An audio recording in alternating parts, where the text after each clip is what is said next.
Hi everybody, a little bit of an update on the powder coating oven. Today's Sunday. I've been out and about and picked up a couple of bits and pieces. Yesterday when I was doing the testing, I put the temperature probe in the back of it, and what I then found was it would actually get the oven cutting it out at the right temperature. So by having the setting on 175, as you can see, it would go up to around about 195 and then go back down again to 175. So that seems about ideal for the 180 powder that I'm using. So hopefully that might save me having to keep an eye on it for, too much to make sure it's not going too high. I've installed the 3 sets of sort of racks either side now. Just bolted them through the casing. Now I've bolted them. And I've gone out and got some bits of bar, just cut them, use them as hangers. Obviously still got the threaded one at the back there. So I've got 5 sorted out at the moment, so if I need any more I can sort some more out. Basically just evenly spaced out. I should be able to fit my wishbones, most of my brackets in here. Hope to try and do as many items as possible. Obviously try and cut down electricity bill and speed up the work process.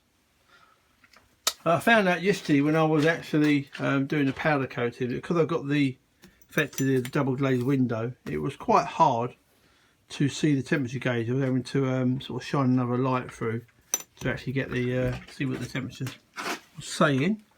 So as you can see, it's quite a lot of reflection. So what I have done is installed a nice bright light now, LED light, metal clad, so now I can see the temperature nice and accurately, and also I can get a pretty good view of most of the cabinet as opposed to what I was seeing before, which is quite hard. So yeah, that should improve things a lot easier.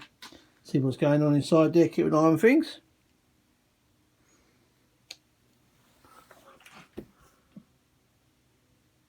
Yeah, it's coming along okay. So I picked up some Battleship grey paint. So at some stage I'm going to give it a coat of paint. As I show, there is quite a lot of leakage out through the doors here. I know they do say that you shouldn't make it completely airtight because you will get a bit of vapours coming off the powder. So some sort of gaps are probably a good idea. I could go ahead and try and do loads more sealing. But to be honest, I'm getting the temperature I want at the moment. So unless I need to, I'm going to probably keep it as it is. I'm going to try and get ordered up some more powder, try and get some nice new powder. I had a few little clumps on the actual job that we were doing yesterday, the scrap bit of alley. A lot of it seemed to iron out, but there's still quite a lot of clumps as well. The powder, as I said before, is quite old. Even though I sieved it, maybe it's getting it's got a little bit damp in the past. So I'm going to definitely try and get some more powder, have a bit more of experiment with a few more bits of metal before I actually do any more or do any proper stuff that's going to go on my car eventually. As you can see, there's the light, nice and bright. Just turn it off again. Just a cheap one I picked up from Homebase, metal clad. So I'm hoping it's going to, although I might lose the paint off of it, I'm hoping I might it might last me a few projects. That's it for now.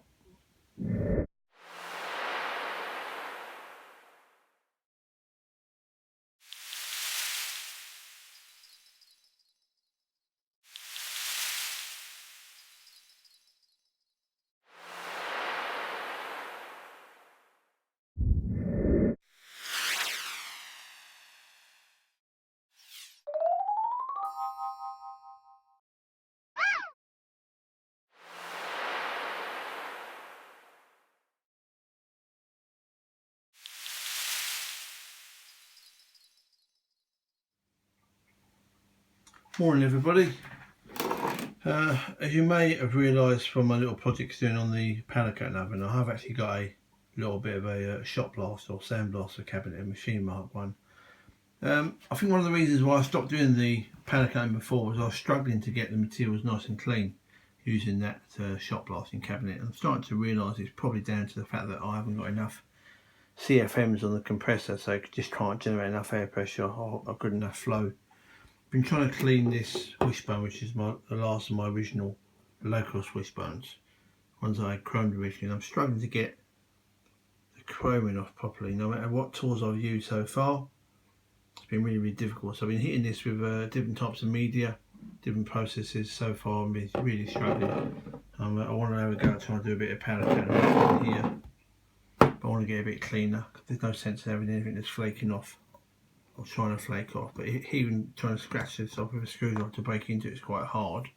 But obviously taking it out in arduous weather, it may well take off any of the powder coat eventually. So I'm going to try a different compressor that I've got access to.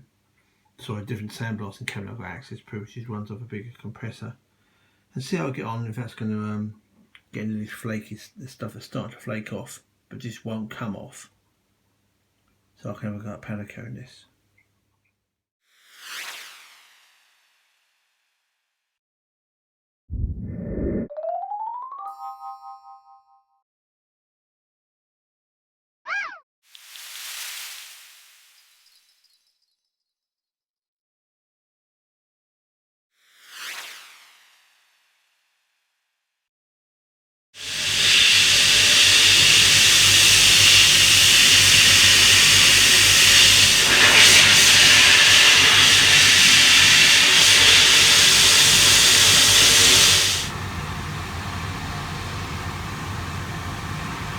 As I say, preparation is key, so hopefully a bit more work I can get all this chrome off.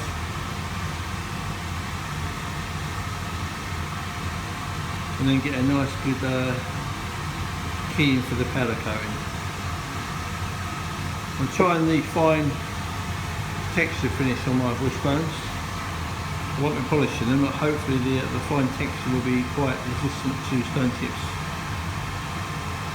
from stuff getting thrown up on the road. So a bit more work and that'll be nice and clean.